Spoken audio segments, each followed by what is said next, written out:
Hello and welcome to the Alive Digital Humans and Their Organizations podcast. My name is George Seiler from the Ludic Group. This series explores themes and topics relating to all things digital and the shift we're all experiencing as the digital era impacts our lives everywhere. This episode is brought to you by the authors of the book, Alive Digital Humans and Their Organizations, published by Navarro and available on Amazon Kindle and all good bookstores near you. And we're joined by the authors, Garrick Jones. Hi there. And Paul Ashcroft. Hello.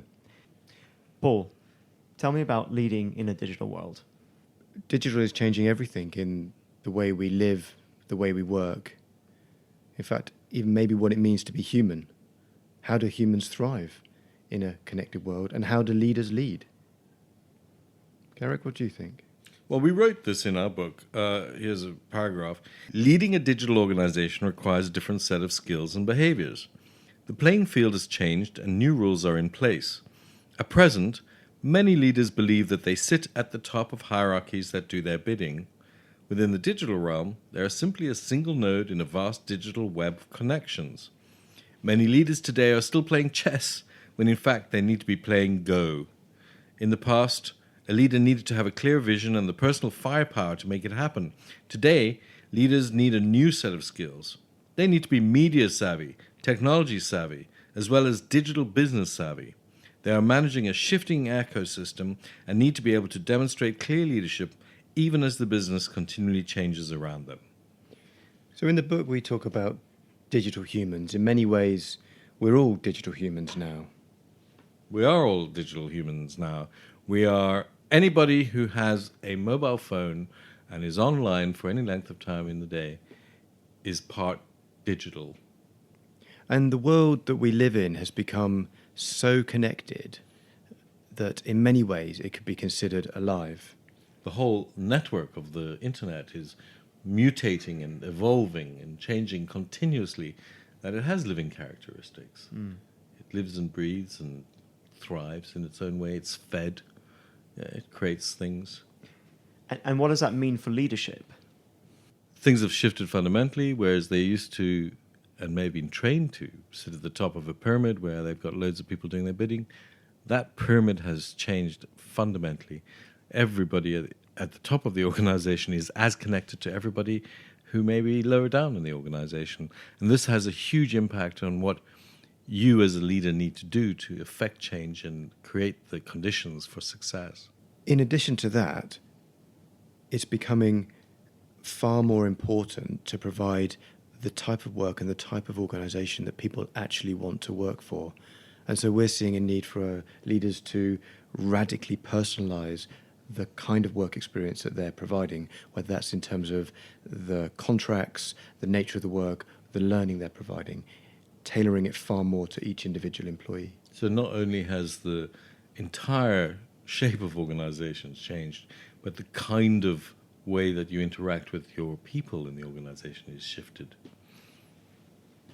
So what are some of the lessons that leaders can take in this digital world? Well, we don't know if it's about lessons so much as implications, but we wrote in our book about the things we think are most important to pay attention to as leader in the digital realm. And one of the ways we illustrated that was to use old and ancient metaphors from history, because we believe that change has always been with us and always will be with us. And we have faced, as humanity, huge epoch shifts in the past, and we've dealt with them. These things are not to be feared. They're meant to be addressed and to be dealt with. So, for example, one of the main challenges faced by leaders and organizations is as they become ever more networked, they become like a labyrinth of connections and pathways and knowledge. And making it visible and making it clear for everybody who works there what their role is and how they can usefully contribute becomes ever more difficult. It becomes the role of the leader to allow people to know where they are in the process of change or what's going on as the organization tracks towards its goal, and becomes part of the role of the leader to signpost where they're coming from, where they're going, and where they are now. In the remember your Greek mythology, Theseus, when lost in the labyrinth and faced with the Minotaur, what saved him was Ariadne's red thread. which allowed him to know where he was and create a path as he progressed so he could find his way back out of the maze. And it's a similar way for leaders today, creating that spine that's visual that helps people navigate as they're working together, even though they're not together. Have you seen it elsewhere? Well, we think that there's a larger requirement for organizations to work at scale and volumes and at unimaginable speed than ever before. And the thing that's changed is that people are able to be involved and collaborate together at a scale that we've never experienced in our history. And digital provides not only the opportunities for groups to communicate and work more effectively around the world, but it also provides the opportunities for groups to create and collaborate together. This not only builds trust into the system, but people buy into what they build, we believe. It's one of the reasons why design thinking, for example, is so important. Those processes of working together, researching together, ideating, and then prototyping and deciding and moving forward as you move into the real. It's digital allows us to do that on a global level. You might have people making medical aids who are based here in London, and there's another team in Delhi, and certainly another team in Rotterdam, and another team in the United States. And they're all working on the same files and all working around the clock to collaborate and get things done together. What helps in this is to take a modular thinking approach, or as we talk about it in the book, adaptability. So the way of working in which skills, processes, technology can be plugged in and swapped out as needed. This allows organizations to test and learn very rapidly. We've heard in some of the other series in this podcast series that all organizations are essentially becoming software organizations, no matter what they're doing, no matter what kind of organization. We talk about in the book about our sandwich shop example, where in the future, the organization may simply be creating apps that enable their employees to get things done, to communicate with each other, to learn, to share information, and to have information shared with them on a rapid, real-time scenario. You mean like a digital companion? It's a completely digital companion. And the role of leadership is to plug and play with those apps as needed, update them, and ensure that people can achieve what they needed to. And the whole thing is controlled and accounted for through the series of modular apps that are put into place. One of the other skills that we think for leaders is the ability to improvise and to allow people to have the languages that allow them to work together wherever they are. And by language, we specifically think about things like the language of music. For example, jazz was invented by Miles Davis and George Russell in the United States in New York 1930s. They created a fabulous theory of jazz, which, once learned, allows any jazz musician to sit down with any other around the world and play standards together. And this is a theoretical basis which allows a very complex set of outcomes to underpin all the work that they do together as jazz musicians. And we think that work is going to become like that in the future. So a framework and a language, and then from within that you can express yourself and correct, and move as you need to. And we call this a generative language. That is like seeds planting and DNA. It has an outcome, and the important thing is that leaders need to understand these languages and how these languages can be created to have the outcomes that they want to achieve within their particular tribe. So in the future, we will probably need leaders to be more like jazz players than the conductors conducting the orchestra. These sorts of things are all about how leaders help their organization to make decisions and execute. Another area that we feel is changing dramatically is how to engage and motivate a distributed organization that is working from anywhere, anytime, all over the world for a global organization. Things have changed a lot. I mean, we used to bring people together into workplaces. People are working distributed ways, many from home, all over the place. And when people do come into workplaces, the kinds of workplaces they're coming into are changing dramatically. One of the examples that we have in the past is the idea of the agora, which was the central place in which the Greeks would come and meet every afternoon after they'd been to the gymnasium, and they would move around and talk and deal with the problems of the city and deal with the big questions of the day, which were moving towards what needed to be voted on. What hasn't changed is that we still need an agora online, or a platform, or a place where we can all continue the conversation, continue to move the ideas forward that need to be dealt with. And one of the things we've seen that's particularly challenging at the moment is that connection between the physical and the virtual environments in which people are working. Often the experience that people have of work is very different when they're working online as when they're in the office.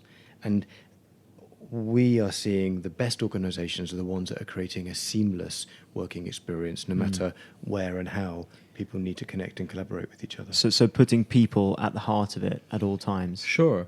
And not only does it mean that the best organizations will be using apps and shifting software to get things done, they will provide a software environment that is attractive and allows groups to get things done. That becomes a competitive advantage. Yeah, I mean, essentially what we're saying is the environment facilitates, whether that environment is a physical space, whether it's a virtual space, or a mix of the two. You think of Lisbon and how Lisbon was reconstructed following its earthquake. It was reconstructed as a town to facilitate trade, essentially, with the central space to meet and for commerce to be done. But coming off that and surrounding it was the makers' cottages and the artisans' workshops and all the things that were required to facilitate trade. I mean, Lisbon became a powerhouse of Europe in those days. So this was in 1750s or so, wasn't it, this earthquake? Yeah, in the Marquês de Pombal. But the physical spaces we now have are becoming programmable as much as our software environments. That is, the kinds of workplaces we're inhabiting when we do get together are flexible environments which allow production to take place. As Paul talks about, the seamless need to have physical environments and online environments. And coherence between the two. So the tools and apps and the processes that people are using are coherent and work together, and that they make sense of people. Another thing we've found that works is the ability to work through a creative process that allows complementary skills and knowledge to be brought together towards a common outcome. And one of the tips or tricks that we know work is about how the team working together visualize in a very real way at every step of their development. We talk about in the book building beautiful things, which is a little bit like ensuring that all the work that is done at every step in a creative process, whether it's decision-making or service-led or product-led or whatever, is done to a high degree of quality. And the reason why is because if you're working with distributed groups of people, building beautiful things at every step along the way builds trust. And the more distributed you are, the more difficult it is to ensure trust between people. We think building beautiful things is one of the kind of little languages that needs to be in place that will define the way that work is done in the future. And how do you enable that consistency of quality? It's a good question, that. I think part of the leader's remit is to provide the context for which that quality can be provided, to provide the tools which that quality can be provided, and to provide the motivation for people to want to deliver at that level. Another example of where leaders are being successful in engaging and motivating is by using games and playing games. And whilst it could be seen as a frivolous activity or something that's not value for money, what we've seen is when that's done well, it can be absolutely transformational. I think it boils down to learning again.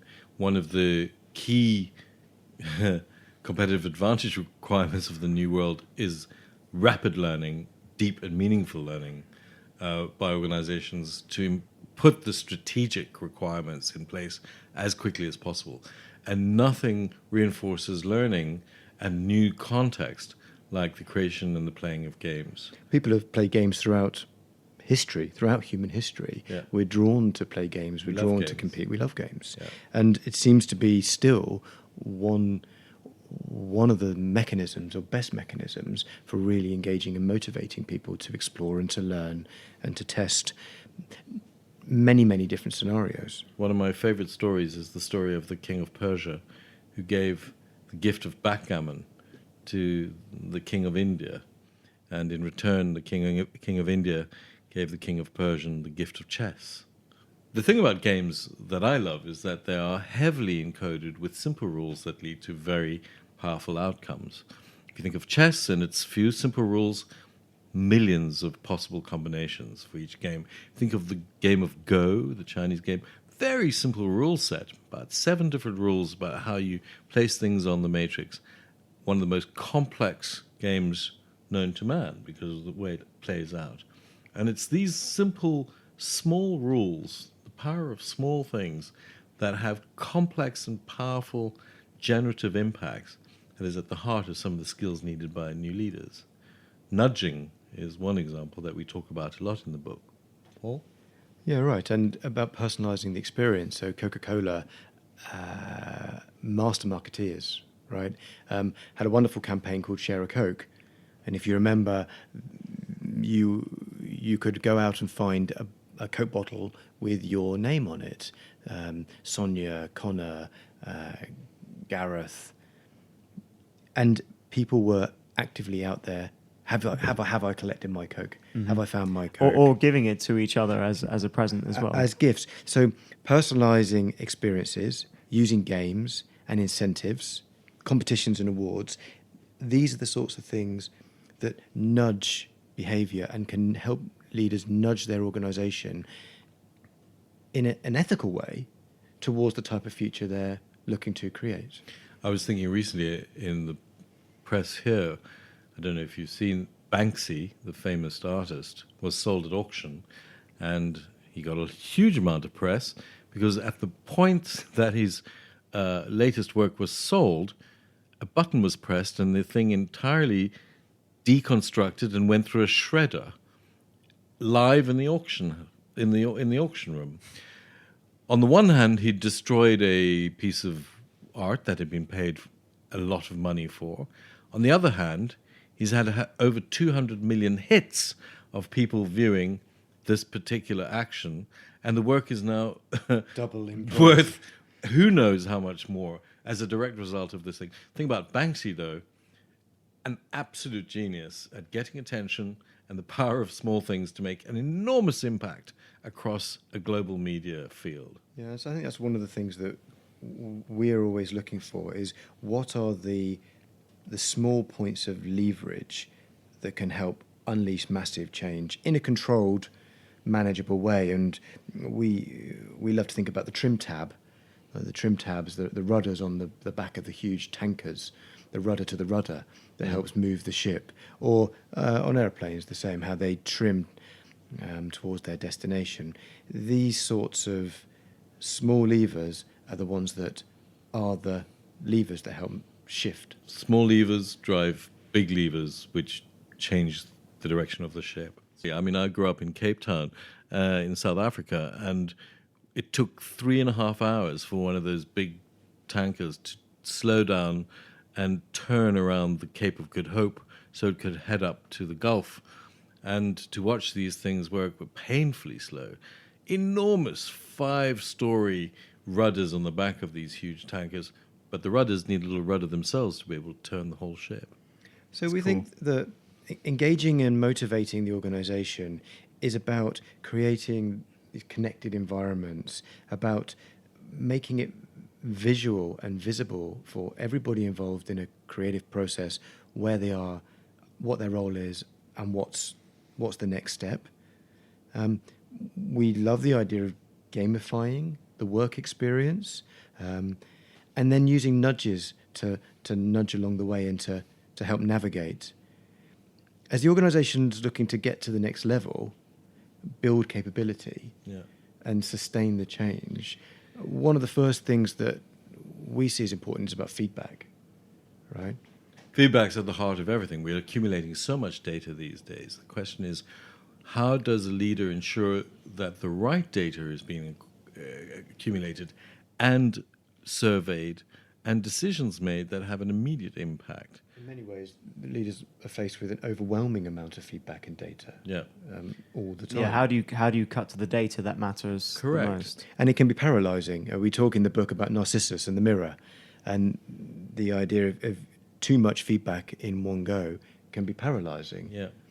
The question that a leader has to determine, which is also one of the new skills need for the digital realm, is which data allows me to navigate forward and take us to where we need to go, and which data needs to tell me where we are today and what the implications are for what we have to do to get to where we want to get to. And one of the most fascinating things about digital is it's not just retrospective. So feedback now is not just about reporting what was in the past. It can provide real-time information about what's going on now. And of course with predictive analytics, with machine learning, can start to indicate possible implications for the future. This is hugely useful for leaders that can use data to navigate successfully. We think that one of the most important roles for a leader is to facilitate learning in the organization. Another competitive advantage for any tribe or organization is the ability to take strategic decisions and to implement them and to skill up as quickly as possible to get to those outcomes. And one of the key things is for a leader to not only model always learning, but to ensure that the platforms are in place for an organization to be learning in a powerful and ongoing way. Mm-hmm. We use the metaphor of the House of Wisdom, which was in Baghdad, which set up enormous opportunities for very clever people to work in one place and to share knowledge across disciplines. It became a center of learning, right, and knowledge for the entire area. And we still feel the effects of that knowledge today, especially in things like algebra, map making, language skills, and so on. Every organization will become a house of wisdom in many respects, facilitating knowledge sharing and ensuring that people have disciplines that enables them to move forward and grow their field. It'll be so much richer, won't it, in terms of what the organisation collectively can do? For sure. The thing is, people will only step into a new reality if they believe it's possible to get there, but also if it's sufficiently better than their current situation. So in addition to enabling people and providing them with the skills and knowledge they need to operate at a new level, digital can be hugely useful in bringing to life their future vision of the future. We talk about in the book some of the very visual things that have happened in history, from the Acropolis created by Pericles in Athens, who wanted to create an inspiring vision to unite much of Greece. And embody the ideas of democracy and everything that Athens stood for. Exactly. And today we see similar fantastic visual metaphors, such as the launching by SpaceX of a Tesla Roadster into space. Why was that done? Marketing, perhaps? Well, these are statements, aren't they? Statements. But it's of a our statement age. of something that creates the art of the possible and something visual that people can believe that something different might be possible to And achieve. whether you love Elon Musk or hate him, you have to admire his ability to get everybody's attention, do very large grand gestures, and to make people believe that it is possible to live on Mars. Sure. With digital, we no longer have to build new cities or physical monuments to fire imagination. We can create powerful and immersive stories that reach into every part of the organisation in a very deep and meaningful way. It means that we can engage every individual in building the future we want to create together. How do you build a movement? And how do you get lots of people to come to your flag? Because the future of work is multiply different from what it is today. Many people will be working for you who may not have full-time contracts. They might be just working for you for a while, but there's going to be a completely shifting realm of people with various contracts and relationships to your tribe. But you need to create a meaningful movement that really fires up people's imaginations and brings them along with you. That is the role of the leader, to lead this vast amorphous mass as it moves forward. We like the story of Lysistratus, who was trying to get the warring men to stop fighting and lay down their weapons, because the women were tired of it. And what she said was that to all the ladies, you need to withdraw favors from men until they lay down their weapons. And of course they did, and she stopped the Peloponnese Wars. That got their attention. She certainly got their attention. How do you get to the next level? How do you build a movement? We're inspired by things like the Renaissance, where people started to bring together disciplines from all over the place and create very high-level, high-quality works of art that inspired generations to move forward. So for leaders leading in the digital era and looking to activate their organization, we talked about 3 different main areas around how leaders get their organizations to make decisions and execute, how they engage and motivate the people that they're working with, and then how they create a culture of continuous learning so that the organization builds capability to get to the next level. In the end, and in every story that we've looked at, the most successful ones are the ones that put people at the heart of the change or the transformation that they're undertaking. There are a set of new skills that are needed by leaders, and they include things like wayfinding, creating the spine, building together and allowing that things need to be constructive, designing work around people's lives and allowing their workforce to be completely flexible, adaptability, and considering the organization is basically a piece of software that plugs and plays to get things done. To engage and motivate, you create connected theaters of work around the world. You encourage people to build beautiful things and the language associated with that. And you play the game and you gamify the things to enable deep memory and learning. Using the power of small things to nudge and transform and get the organization where it needs to be. And to get to the next level, you want to navigate with real-time information. You want to transform learning because that's at the heart of everything that's required to achieve your results. And you want to create meaningful alternatives for people that motivates them to go to the next level and that turns them on. Thank you so much, Paul and Garrick. Thank you. You're welcome. You've been listening to a Ludic podcast. It's called Alive, Digital Humans and Their Organizations. Thank you for joining us. Remember to subscribe to the podcast, and we look forward to hearing your thoughts on this and joining us the next time.